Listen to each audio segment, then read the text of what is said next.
she had been swimming across this lake her whole life, knowing every shadow and every ripple on the water. But one day, the water level began to drop, and the roof of an old house rose from the depths. What she found inside turned her past upside down and revealed a truth that had been hidden for decades. Subscribe and write in the comments which city you are watching from. The morning light filtered through the thin curtains of Mary Ellen's cabin, creating pale stripes across the wooden floorboards. She woke, as she always did, not to an alarm, but to the soft groaning of the old house warming under the first touch of sun. At 74, she had long since stopped rushing through her days. Everything she did now belonged to a slower rhythm, one that matched the whispering pines outside her window and the quiet breath of the mountains beyond them. She pushed herself up carefully, steadying her hand against the nightstand, and paused for a moment to gather warmth before stepping into the main room. The cabin smelled faintly of cedar and old books, and the ashes from the previous night's fire still gave off a ghost of heat. She moved deliberately, as she always did, filling the kettle from the metal pitcher she kept near the sink, then setting it atop the wood-burning stove. The soft crackle of fire and the rising hiss of water were familiar companions. While it heated, she opened the front door and stepped outside. The air carried the crispness of autumn, that unmistakable scent of cold pine and wet soil. Leaves rustled across the porch, gathering in small piles along the railing. She wrapped her cardigan tighter around her shoulders and let her gaze travel down the slope toward the lake. From her porch, the lake looked like a shard of sky fallen into the valley. It had always been that way, still, reflective, a dark blue mirror cupped between the mountains. She had loved this view since the day she and her husband found this spot nearly half a century ago. He had built the cabin himself, plank by plank, while she cleared the land around it. He had passed 16 years back, but the cabin still carried the echo of his hands on every surface. Sometimes she felt him in the creaking of floorboards, in the neat stack of firewood he had organized for the last time, in the fading marks on the doorframe where they had measured seasons by carving small lines into the wood. Her tea finished brewing, she took it outside and sat on the porch swing, sipping slowly and watching the lake. It took her a moment to register what was different about it. The shoreline seemed larger. No, not larger. Exposed. She narrowed her eyes, letting them adjust to the ripple of morning light. Rocks she hadn't seen in years were jutting from the shallow edges. The waterline sat a foot lower than usual, maybe more. She frowned slightly. It wasn't unheard of for the dam to release water, but they never did it this late in the year. Autumn rains usually swelled the lake, not shrank it. She tried to dismiss it at first. Lakes changed. Seasons differed. The mountains had their own logic, their own patterns that humans only pretended to understand. Still, she found herself staring longer than usual, tracing the new shape of the shoreline and the faint streak of damp sediment that marked where the water once stood. Something felt off-subtle but unmistakable, like a shift in the tone of a familiar voice. After finishing her tea, she dressed warmly, gathered her small canvas bag, and walked down the winding trail toward the boat dock. It wasn't much, a pair of old planks tied to thick posts, but it had held up against storms and winters and time. Her wooden rowboat, faded to a soft gray from decades of sun, bobbed gently at the end of the dock. Rowing across the lake was part of her routine whenever she needed to check the small trail on the far side, the one that tended to flood or shift after rains. She had done so for years, like clockwork. As she pushed off, the oars dipped into the water with a soft, rhythmic splash. The lake felt different beneath her, lighter somehow, as if the water were thinner, the boat gliding a fraction faster. She looked over the side. The water was clearer than usual, She could see far deeper than she remembered being able to.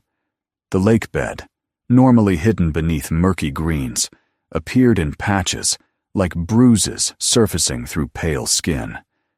She rowed slowly, letting curiosity rather than haste pull her forward. The sky was a pale blue streaked with thin clouds, and the wind barely stirred the surface of the water. It was peaceful, almost too peaceful, the silence stretching broad and unbroken. Halfway across the lake, something glinted to her left.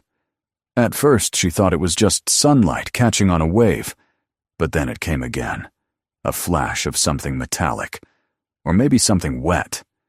She turned the boat and rowed toward it, her movements careful, deliberate. As she drew closer, she realized the object wasn't floating. It was fixed, rising slightly above the waterline. Her heart began to beat harder, though she didn't understand why. The lake had never held surprises for her. She had known it intimately for decades. But now, as she approached the shape, her mind struggled to place it. When she came near enough to touch it with an oar, she froze. It was a roof. A roof. Not a piece of driftwood, not a broken dock, not a fallen tree. A peaked wooden roof, dark with age, slick with moss, the top of a chimney barely breaking the surface beside it. The edges of the shingles were warped, the lines imperfect, but unmistakably crafted by human hands. She gripped the oar tightly, her breath caught in her chest. Her first instinct was disbelief. How could there be a roof in the middle of the lake? She had lived here long before the dam was built. She had heard the stories, knew where the river once ran, knew that no houses had ever stood in this valley before the government had rerouted the waterway decades earlier. And yet here it was, a roof rising like a memory from the depths. She lowered the oar and leaned forward, peering into the water. Beneath the surface, she could see faint shapes, lines and angles, shadows of submerged walls. The lake was giving up something it had swallowed long ago. Her mind drifted back to her husband's stories from his time working near the dam construction site. He had never spoken of homes, only of land surveys, machinery, rerouted creeks, old forest clearing. His silence settled heavily on her now, as if it too was rising from the lake along with the roof. Mary Ellen sat motionless for a long moment, letting the boat drift slightly with the current. A faint breeze carried the scent of wet pine across the water, brushing her cheek like a whisper. She felt a tingling at the base of her neck, something that felt like both curiosity and unease. The roof before her wasn't only unexpected, it was out of place, impossibly out of place. She reached into her canvas bag for the small piece of chalk she carried for marking cairns and stones along the trails. She leaned over and drew a thin line at the very edge of the boat, directly in line with the exposed portion of the roof. If the water continued to drop, she wanted a way to measure it. Then she turned the boat around and began rowing slowly back toward her cabin. Her strokes were quiet, but her thoughts were loud. The image of the roof lingered, imprinted in her mind. She replayed every angle, every weathered crack she had seen. She couldn't shake the sense that something deeply personal was tied to that house, though she had no evidence, nor memory to justify the feeling. It was like a thread had been tugged loose inside her, hinting at an unraveling she could not yet name. By the time she reached the dock, the sun had risen high, warming the rough boards beneath her feet as she stepped out. But the warmth did little to ease the chill that had settled in her chest. She climbed the path back to her cabin, her pace slower than before, her gaze distant. When she reached the porch, she sat again on the swing, her hand still gripping the oar as if she had brought part of the lake with her. From where she sat, she could see the entire stretch of water, quiet and undisturbed, hiding its secret beneath the surface. The roof was too far away to see from this distance, but in her mind, it was clear as day. She knew she wouldn't sleep well that night. She knew she wouldn't be able to ignore what she had found. Something long buried was rising, and whether she liked it or not, she felt drawn to uncover it. The lake had shifted, and now something in her was shifting too. As the afternoon light softened into evening, she finally stood and stepped back inside. She closed the door gently behind her, but even with the lock turned and the fire crackling, she could not shut out the feeling that tomorrow would reveal even more. Something waited beneath that water, something that had not seen daylight in decades. And now that it had begun to surface, she felt certain it would not stop until the whole truth was visible. She had always lived quietly, without seeking mysteries or dramatic turns of fate. But mysteries sometimes found people anyway, especially in mountains, where the past never really disappeared. It only slept. Tonight, it felt as if the lake had opened its eyes. The night after Mary Ellen first saw the roof rising from the lake passed in restless fragments. She lay awake longer than usual, listening to the steady ticking of the clock on the wall and the slow sighs of the wind pressing against the cabin.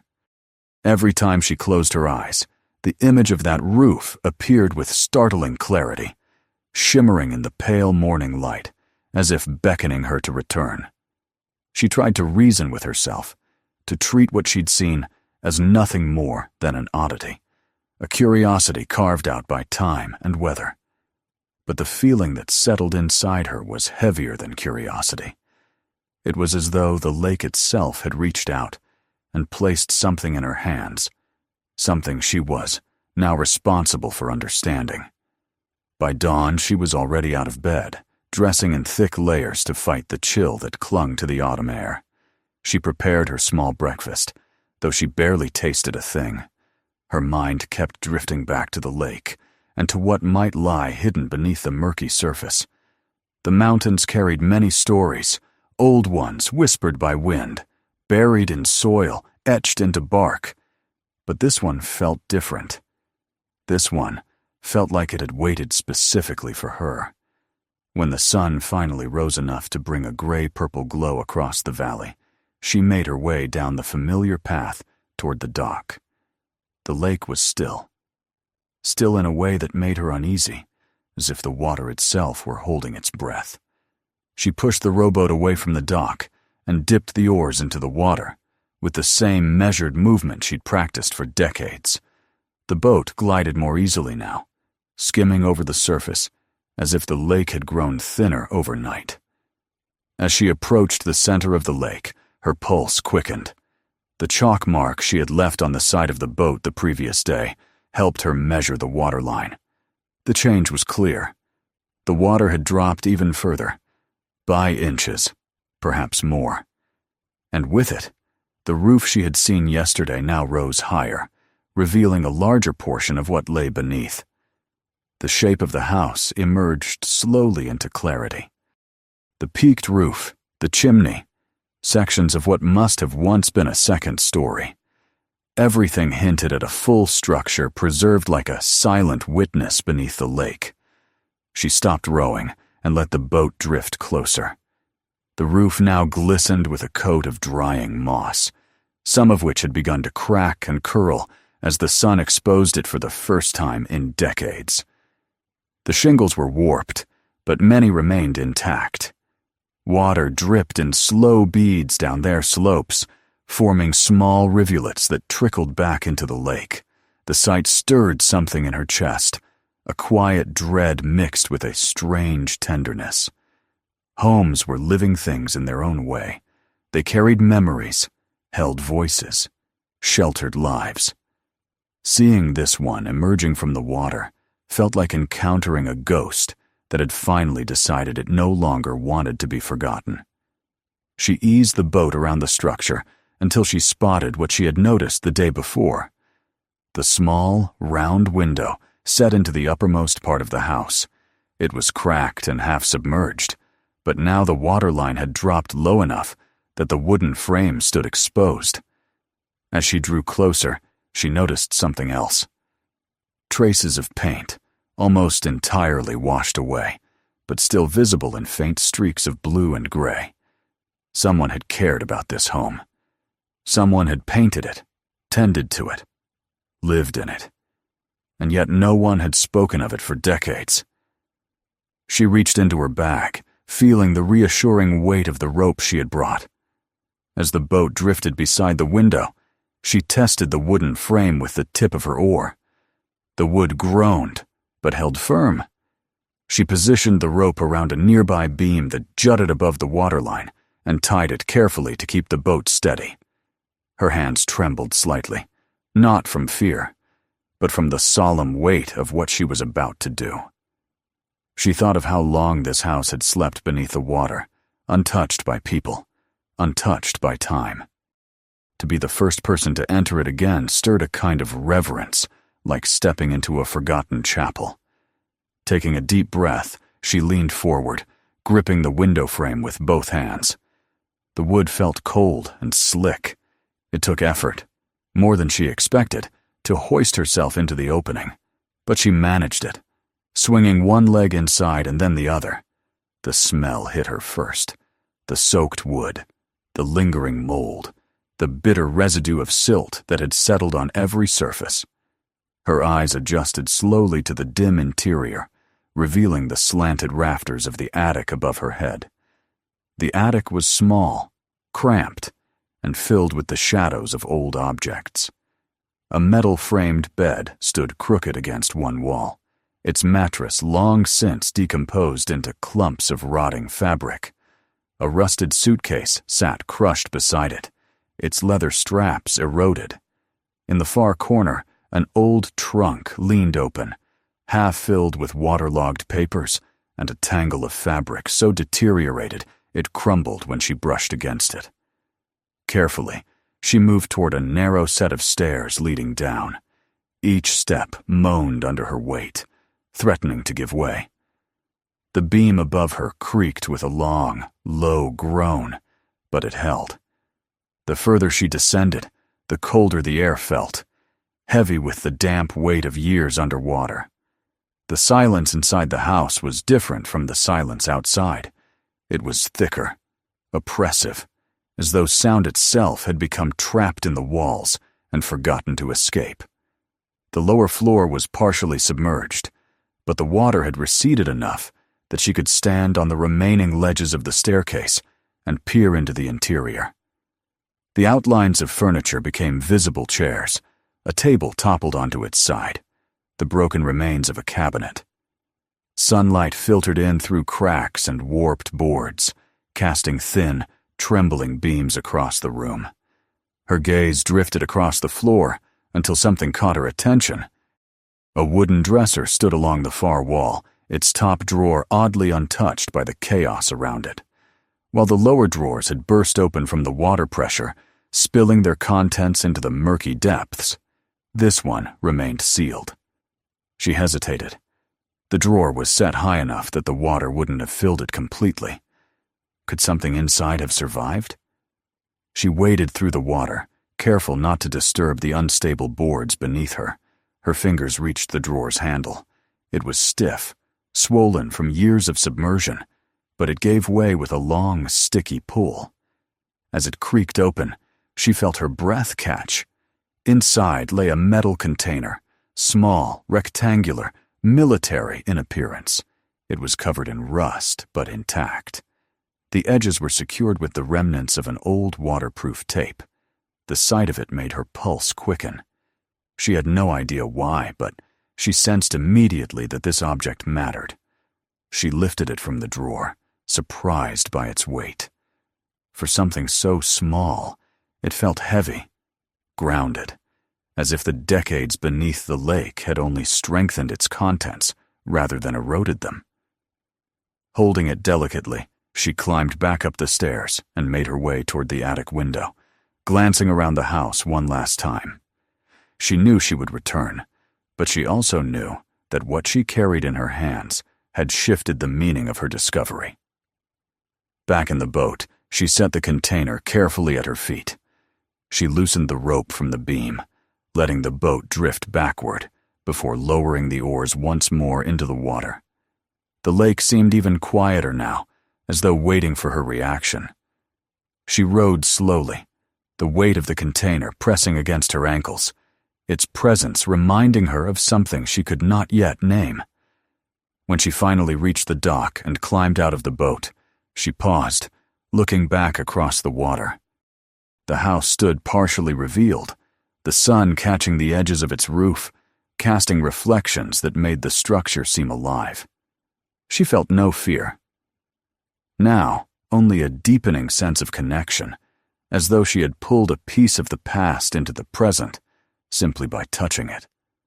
At her cabin, she placed the container on her kitchen table, staring at it in the soft glow of the afternoon light. She could feel the story inside it, dormant and waiting, like the house had been waiting. Part of her wanted to open it immediately, to unravel whatever truth it held. But another part of her whispered patience. She decided to wait until evening, when the fire was lit and the darkness outside shielded her from distraction. Hours passed before she sat again at the table, the fire crackling beside her. She wiped the rust gently from the container with a rag, revealing faint markings, initials perhaps, though too worn to read clearly. With careful fingers, she pried open the latches. The seal broke with a soft pop, releasing a faint scent of old paper and something metallic. Inside lay a stack of letters, each wrapped in a layer of oiled cloth. A small photograph rested atop them, showing a young man in a military uniform. His expression was calm, almost gentle, his eyes fixed on something beyond the camera. Beneath the letters lay a small jewelry box, and beneath that, a single envelope, separate from the rest, its seal intact, its paper still surprisingly smooth. The name written across it hit her like a second breath. It was addressed to her mother, and not with her married name, but with her maiden one. Mary Ellen stared at the container, at the letters, at the photograph, and felt the room shift around her as the pieces began to align. The house beneath the lake hadn't only held a secret, it had held hers, or rather, her family's. And now that the lake had surrendered it, she felt the quiet pull of destiny settling heavily across her shoulders. She closed the container gently, her fingertips lingering on the metal surface. Tomorrow, she knew, she would read every word. Tomorrow, she would descend even deeper into the story the lake had chosen to reveal. Tonight, she simply sat by the fire, listening to the wind as it brushed against the cabin walls, feeling the weight of the past returning to her, like a long-forgotten echo rising through the water. And for the first time in many years, she did not feel alone. The night settled over the mountains with a quietness that Mary Ellen had come to expect, but not a quietness she could fall asleep to. After discovering the container inside the house beneath the lake, her mind churned with possibilities, half-formed memories, and questions she could not yet articulate. She had never considered that her mother might have possessed secrets large enough to rise from the bottom of a lake, decades after her death. She had always known her mother as a reserved woman, one who rarely spoke about her youth. She knew there had been hardships, of course. Women of her mother's generation had lived through more than they ever let on. But Mary Ellen had never imagined anything like this, anything hidden so deeply that water itself had kept it sealed.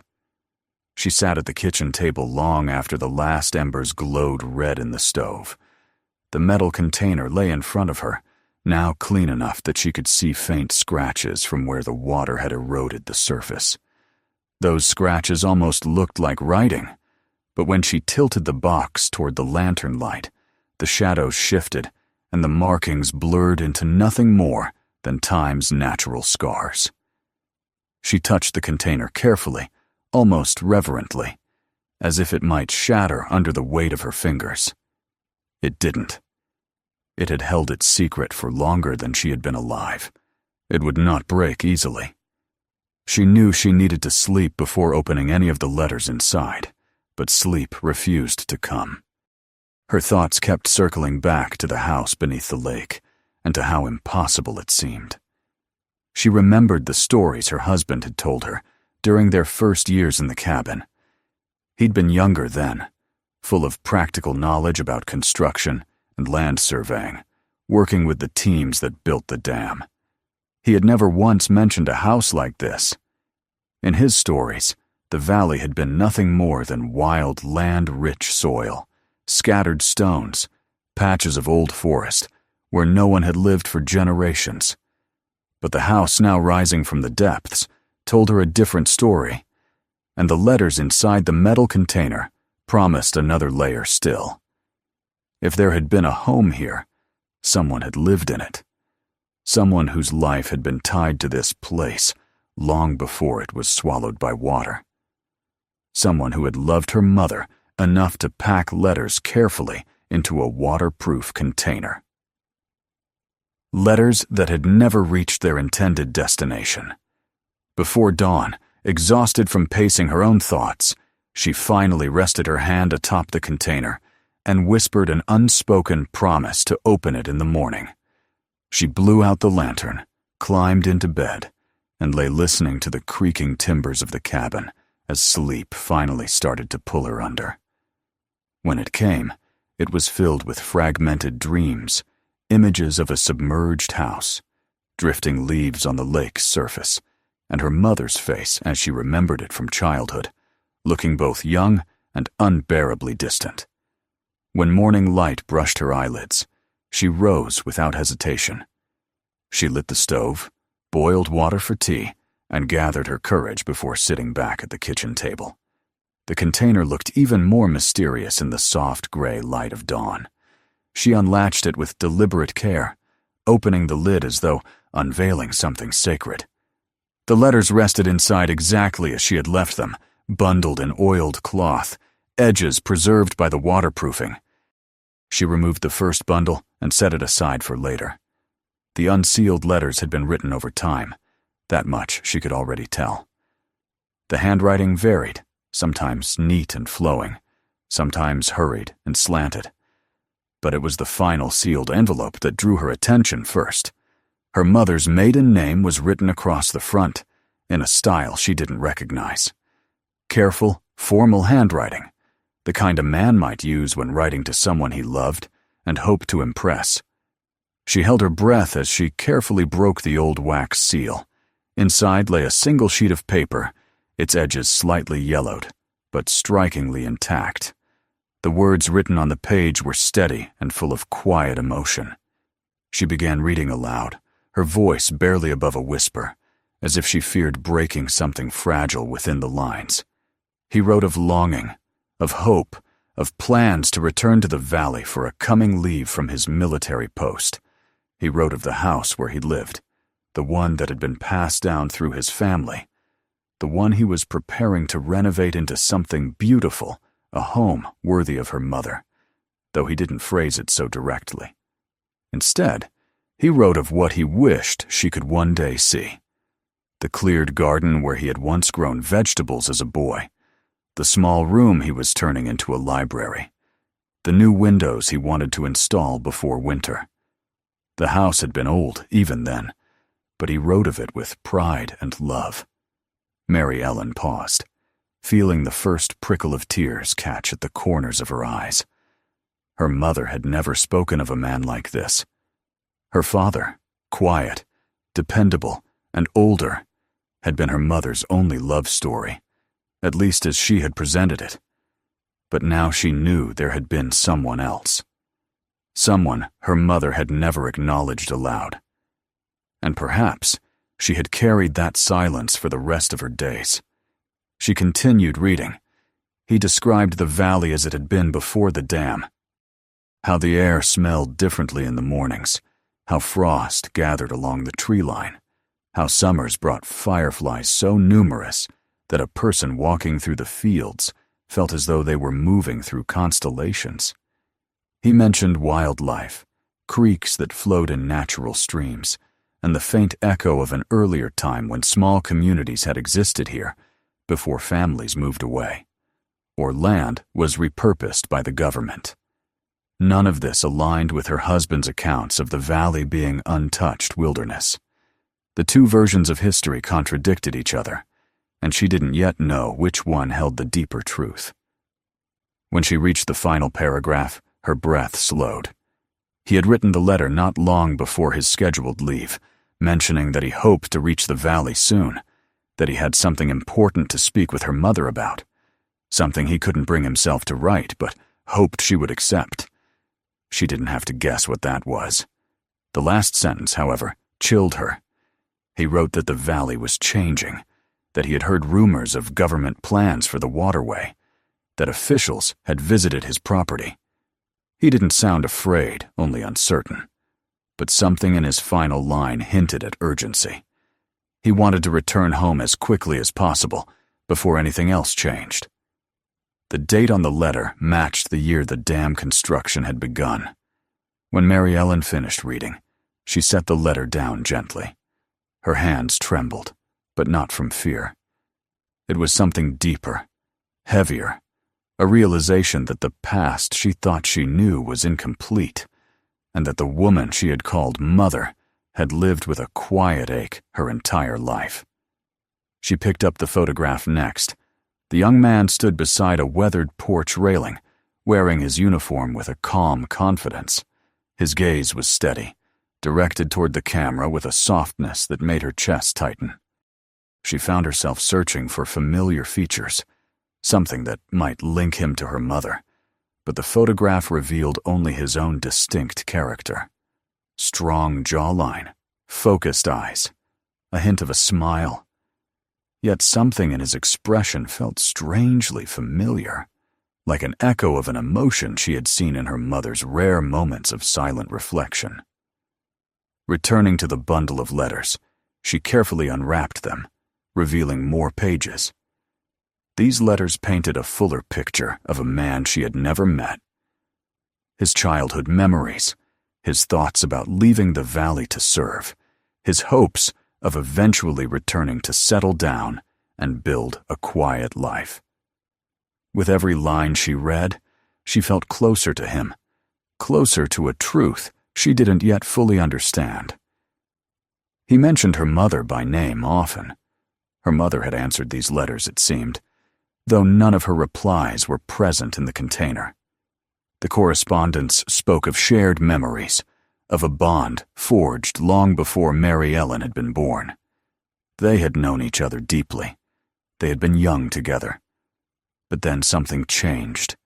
In one of the letters near the end of the bundle, he wrote about a delay in his leave, about storms that affected travel, about rising concerns among families in the valley as surveyors appeared on their land. He sounded determined to return despite the obstacles. The last few letters ended abruptly. There were no explanations, no final goodbye. The sealed letter had been his last attempt, and it had never reached its destination. The container, preserved inside a drawer of a submerged house, had held its silence until now. She sat back in her chair, feeling the weight of everything she had learned pressing gently against her chest. It wasn't pain, exactly. It was sadness layered with understanding. Her mother had loved deeply, and then something had happened, something that tore that love away and buried it beneath decades of silence. She tried to imagine her mother receiving nothing, hearing nothing, losing someone she cherished without explanation. That kind of loss could shape a lifetime. The room felt smaller now, filled with memories that weren't hers, but which she had inherited. She touched the medallion box next. Inside lay a delicate pendant, tarnished by time, but still bearing the faint gleam of something precious. She opened it gently. Inside was a tiny pressed flower, its petals, flattened but still holding their shape. She didn't know what kind of flower it was, but she was certain her mother would have known. A soft breeze moved through the cracks in the window, stirring the papers on the table. For a moment, It felt as though the cabin itself breathed with her. She closed her eyes and let a wave of emotion move through her. Grief for her mother's silence, compassion for the man who had written these letters, and a sudden sense of responsibility for carrying their story into the present. She looked at the lake through the window. Its surface shimmered in the mid-morning light, quiet and deceptively still. Beneath that water, the house still stood, bearing witness to everything she had just learned. Now that she understood the connection, she no longer felt fear or curiosity. She felt compelled to uncover the rest. She needed to know what had happened to the man who had written those letters. She needed to know why her mother had buried this chapter of her life so deeply that even her daughter had not glimpsed it. She carefully placed the letters back into the container and closed the lid, though she left the sealed letter on the table. She traced the handwriting of her mother's maiden name with the tip of her finger. The truth had not reached her mother in time, but it had reached her daughter. The past had risen from the lake to find the only person left who cared enough to listen. Now she had to decide what to do with the story she had uncovered. The morning was nearly gone when she rose from the table, carrying the container close to her chest. Today, she told herself, she would go into town. Today she would seek out records, archives, anyone who could confirm the history of the valley and the man whose letters she now held. The lake had given her a gift, but it had also given her a responsibility. She would see it through, not only for herself, but for the man who had waited beneath the water, and for the mother who had carried her silence to the grave. She stepped outside, the air crisp and bright, and felt the beginning of certainty settle over her. The story was not finished. It had merely begun rising. The morning after reading the final letter felt different from anything Mary Ellen had experienced in years. She woke not to the familiar stillness of her cabin, but to a subtle but undeniable sense of purpose. It was as though something inside her had shifted, aligning her with a path she had not known existed until the lake unveiled it. The letters had not merely opened a window into her mother's past. They had quietly reshaped her understanding of everything she thought she knew about the woman who raised her. As she dressed and prepared for the cold, hushed light of early morning, the container of letters seemed to watch her from the table, waiting for her next step. She knew what she had to do, though the thought stirred both apprehension and determination within her. By the time she stepped out into the cold air, frost clung to the branches like delicate lace. The mountains seemed swallowed in a muted gray haze, the kind that softened edges and dampened sound. She followed the narrow path toward the old truck she kept parked near the tree line. It had been her late husband's pride, an aging, square-shouldered machine that coughed and sputtered, but always came alive under her hands. As she turned the key, the engine shuddered before settling into a rattling rhythm. She placed the container carefully on the passenger seat, securing it with a folded blanket so it wouldn't jostle on the rough, uneven road she would take into town. The drive down the mountain was long and winding. The descending road followed the shape of the land, curving through stands of evergreens and over small wooden bridges that creaked with age. She had made this journey many times before, mostly for groceries, medication refills, or an occasional visit to the post office, but never with the kind of weight that accompanied her now. The container beside her felt heavier than its physical form warranted. It held the silence of two people, the man who had written the letters and the woman who had once been the intended recipient. And she felt as though she were carrying not just their story, but also something unresolved, something that had waited beneath the water for decades. When she finally reached the small town at the bottom of the valley, the morning light had brightened, though the air remained cold enough to numb her fingers as she stepped out of the truck. The town was modest, a few streets lined with shops, a diner that never closed, and a small brick building that housed the county archives. The building stood near the courthouse, its windows slightly fogged, and its door adorned with a faded sign noting its hours.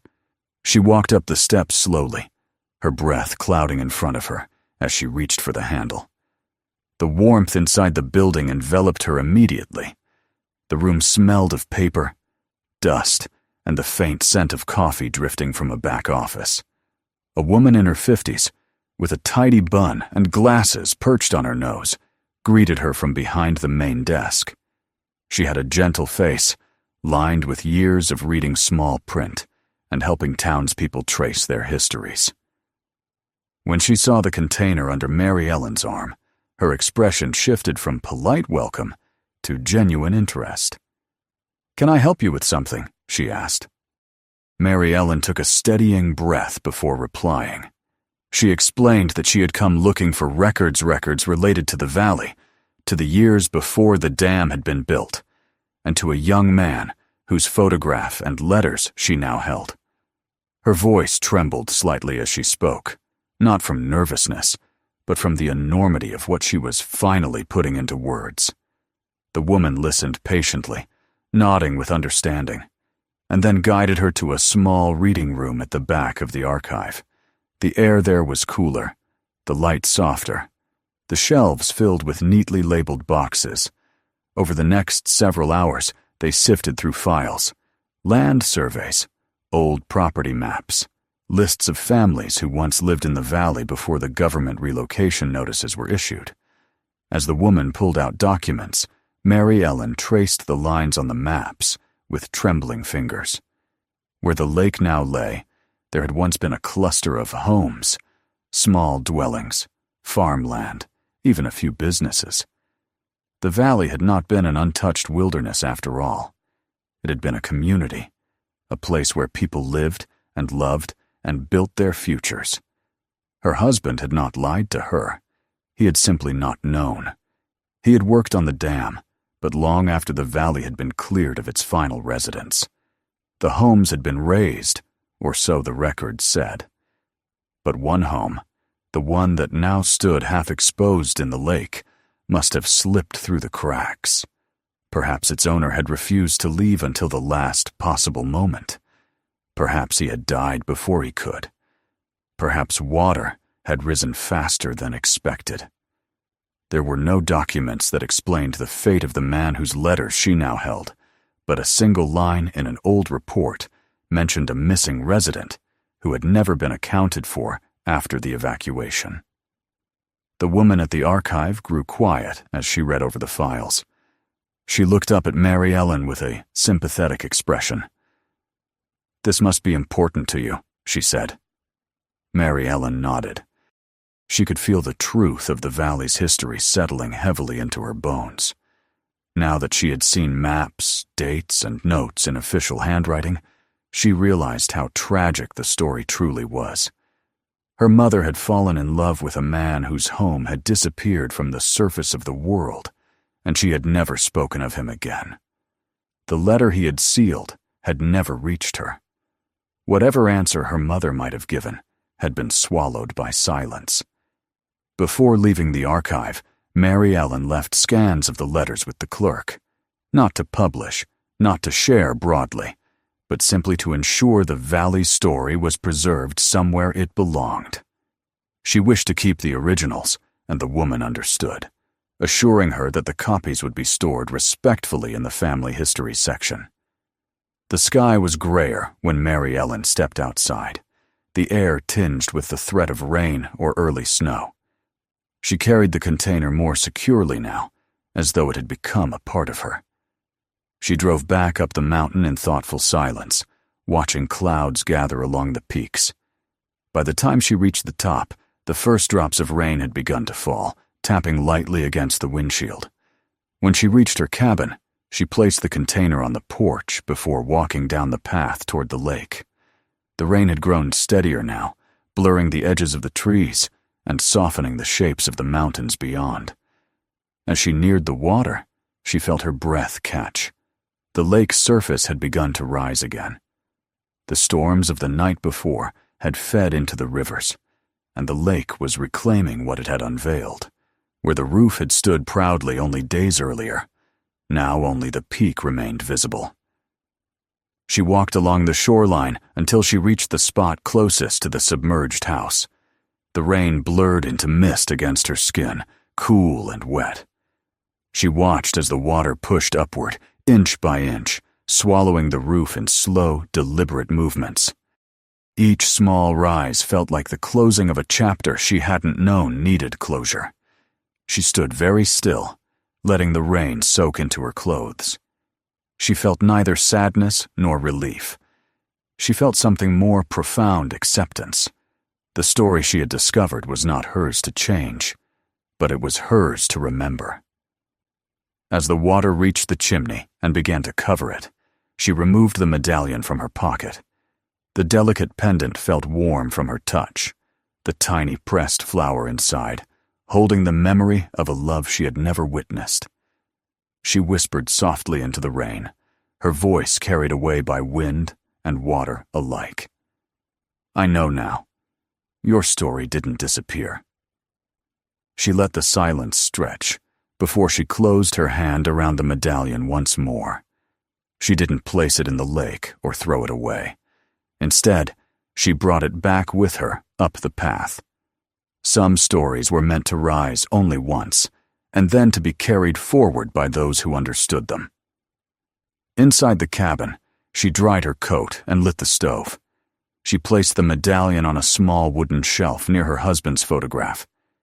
It seemed to belong there, not replacing him, not overshadowing him, but adding to the quiet fullness of her life. She felt the presence of those who had come before her. Her mother, the man who had loved her mother, her husband, and realized that her own solitude had shifted into something gentler. The storm outside grew heavier, rattling the windows and sending a rhythmic patter across the roof. She sat by the fire with a blanket around her shoulders, watching the flames dance. She was no longer the same woman who had rowed across a quiet lake only days earlier. She had stepped into the past, uncovered a truth that had lain buried beneath decades of water, and allowed it to settle within her without fear. When she finally rose to look outside, the lake was once again smooth and whole. The house had disappeared entirely beneath the surface, leaving no trace of its brief return. She felt no urgency to visit it again. Some doors closed naturally, with the same quiet grace that had opened them. Mary Ellen returned to her chair, letting the warmth seep into her bones. The past had risen, and now it had returned to the water. But she carried its truth with her, carefully, respectfully. She reached for a small notebook and began to write, as she had not written in years. Not to retell the story in its full details, not to share it with the world, but to honor the lives that had entwined with her own through the unexpected kindness of the lake's shifting depths. Outside, the rain softened, turning to a delicate mist that clung to the window panes. The mountains breathed quietly, the wind settled, and the house beneath the lake slept once more, wrapped in the cold embrace of the water. But Mary Ellen did not feel alone. If you want more stories like this, make sure to subscribe. Watch the next videos and explore the others on the channel. Share this video with someone who would enjoy it.